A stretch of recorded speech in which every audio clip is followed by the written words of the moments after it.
up, guys? It's Pastor Rocco, and we are here with another awesome week of our New Life Oneana Upstreet Kids video Bible lesson. We just finished an amazing October, and now it's November, which means a brand new month and a brand new theme. As you can see from the screen behind me, our theme for this month is Stand. Don't face your fears alone. And as we're talking about not facing our fears alone, we're going to talk about our big important word of the month each week, and that word is courage. And courage is being brave enough to do what you should, even when you're afraid. Being brave enough to face that fear. That's what courage is. So all month long, we're going to be talking about different stories throughout the Bible where we see great examples of courage. And we're going to start off this month with the story of Joshua and Caleb. I'm really excited to see how the story of Joshua and Caleb teaches us about courage and teaching us about facing our fears. So, as always, we're going to start off with a little bit of worship, and then we're going to jump right into the lesson. So, get ready, guys. It's going to be a great month, and it starts now.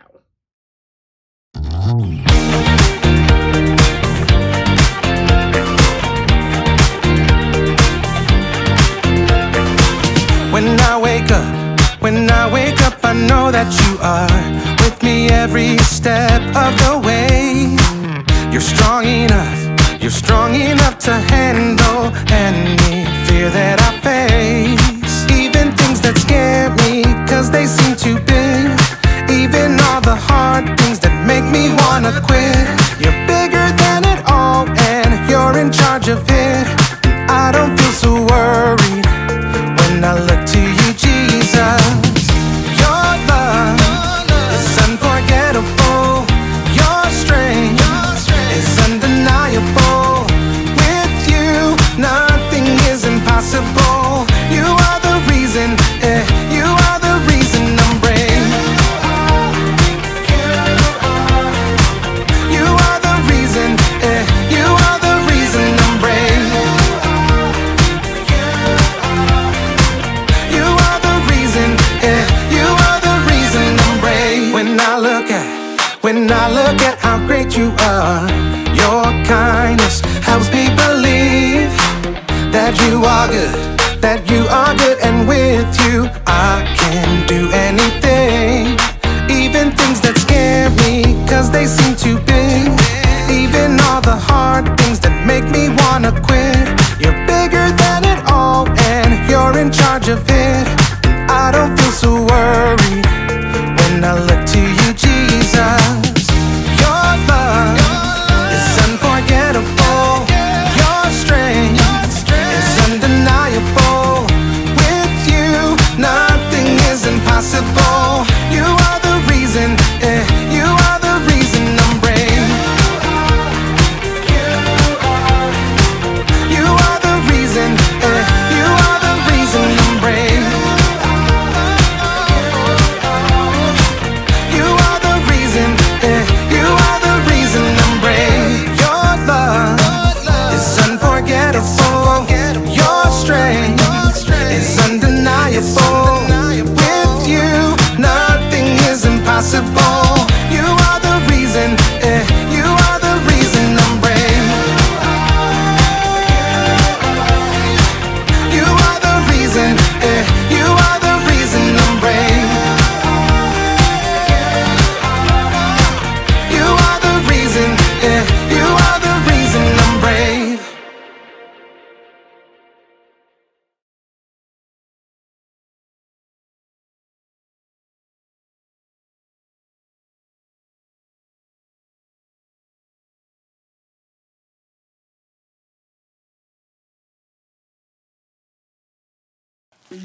Welcome to Story Lab. This week we're talking about courage, while we take a look at the story of some spies who had a split decision on their mission report. Oh, and look out for this.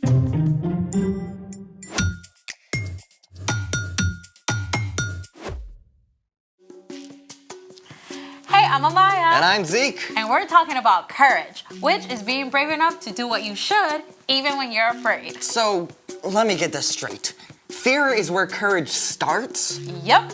I could be a courage champion. What are you afraid of? Okay, super weird, but there's this bedpost in my aunt's guest room I'm kinda scared of walking past. Okay, I mean, people are afraid of all kinds of things. I looked up some of the top fears. Like what? Number 5, fear of getting laughed at. Ooh. Number 4, fear of thunder and lightning. Number 3, fear of big dogs. Number 2, fear of heights.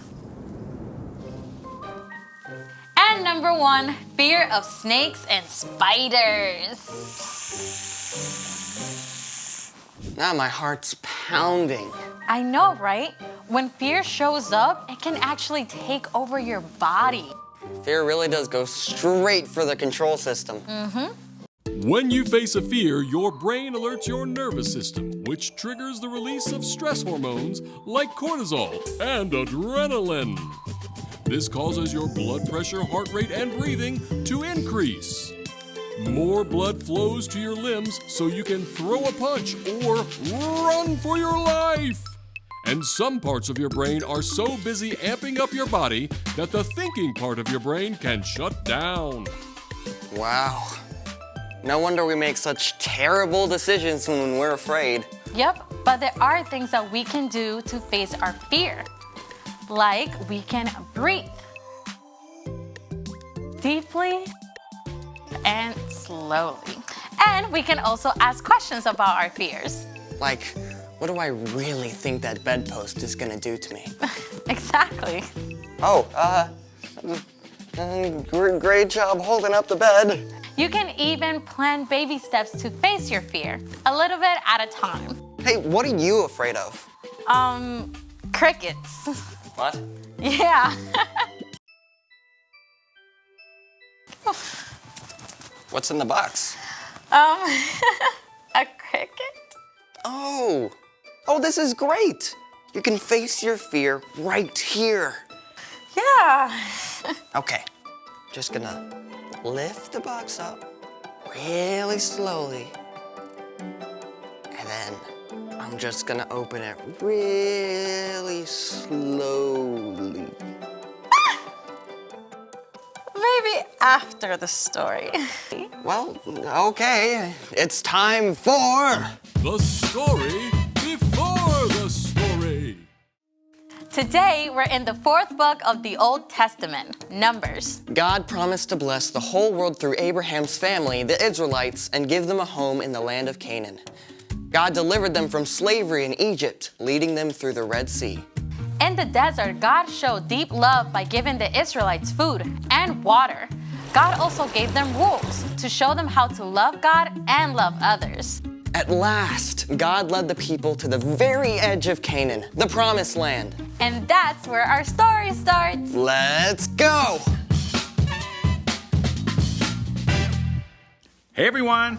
Hi, Brian. Okay, so about 2 years after crossing the Red Sea, the Israelites had finally made it to the very edge of Canaan, the land that God promised to Abraham, Isaac, and Jacob. God told their leader Moses, "Send some men to check out the land of Canaan. I am giving it to the Israelites. Send one leader from each of Israel's tribes." So Moses called a leader from each of the 12 tribes. Shammua, Shaphat, Caleb, Igal, Joshua, Palti, Gadiel, Gadi, Amiel, Sethur, Nabi, and Juel. So once the gang was all together, Moses laid out a super secret spy mission for these guys. I want you to see what Canaan is like. Are there a lot of people or just a few? Are they strong or weak? Do their towns have high walls? Oh, and study the land. Is the soil rich or poor? Are there trees? Bring back some of the food that grows there if you can. So just like that, these 12 men snuck into Canaan just as God had instructed. Now, for about 6 weeks, they traveled the length of the country and saw the places where Abraham and his family had lived hundreds of years before. On their return journey, the spies cut a bunch of grapes so ginormous, it had to be carried on a pole between 2 men. You can bet that when they showed up in the Israelite camp at the end of 40 days, it made a pretty big stir. At first, the spies gave a glowing report. Canaan is super awesome! The land is filled with so many good things. It's practically flowing with milk and honey. Yeah, check out these grapes. But we can never go there. The people who live there are powerful. Their cities have high walls. The people are like giants! Even though the spies had seen many good things, they were stuck on their fears. Only Joshua and Caleb were brave enough to speak up. We should go up and take the land. We can certainly do it. No way. They're stronger than we are. They're so ginormous that we look like crickets to them. The Israelites chose to listen to fear. They went into complete panic mode, convinced they would be destroyed. They even begged to go back to Egypt. Joshua and Caleb tried to speak to them. The land is very good. If the Lord is pleased with us, He'll lead us there. He will give it to us. But we've got to obey Him. Yeah, don't be afraid of the people in the land. The Lord is with us. Instead of listening to Joshua and Caleb, the Israelites talked about killing them. But in the midst of all this chaos, the glory of God appeared at the tent of meeting. God spoke to Moses. How long will they refuse to believe in me? Moses begged God to have mercy on the Israelites. Lord, your love is great. Forgive the sin of these people, just as you've done so many times already. I have forgiven them, just as you asked. But not one of these people will see the land I promised to give them. But my servant Caleb has a different spirit. He follows me with his whole heart, so I will bring him into the land. Joshua was also allowed to enter the land. God did forgive the Israelites for turning away again, but there were big consequences. Instead of forging ahead into Canaan, the Israelites ended up wandering and stuck in the wilderness for almost 40 years. Now, by that time, only Joshua and Caleb were still living to lead the new generation, their children, into Canaan. And fast forward, they did. At the end of 40 years, Joshua led the Israelites into the promised land. And right away, they came up to the walled city of Jericho. But with God's help, they faced their fears, and those impossibly strong walls came tumbling down. But that's another story for another day. Wow. I mean, so the spies' fears were real. I mean, their enemies were really strong. Yep, but Joshua and Caleb knew that God had already promised to help them.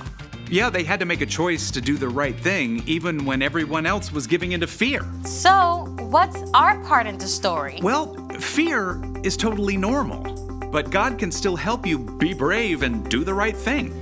Yeah, maybe you're in a group where a popular girl is saying mean things about another kid. Your friends might be afraid to speak up because they don't want to get laughed at, but you can be brave and you can speak up because that's not right. Or maybe the fire alarm goes off and one of your friends is really panicked. That happened in my school. Yeah, you can be the one to stop and help them calm down. Right. You never have to face fear alone. When you believe in Jesus and follow Him, God's Spirit lives in you and can give you the courage to do the right thing. Even if you are afraid. And that's something awesome to hold on to. Oh, for sure. See you next time. So here's the thing. You can do what you should even when others are afraid. Want to face that fear right now? Sure. I mean, what's one giant evil cricket gonna do to me? Baby steps. Okay. Just gonna pick it up real slowly. Okay, remember your breathing. Release the cricket! Thanks for joining us in the Story Lab. See you next time.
Joshua and Caleb knew that God was with them, but the Israelites were afraid.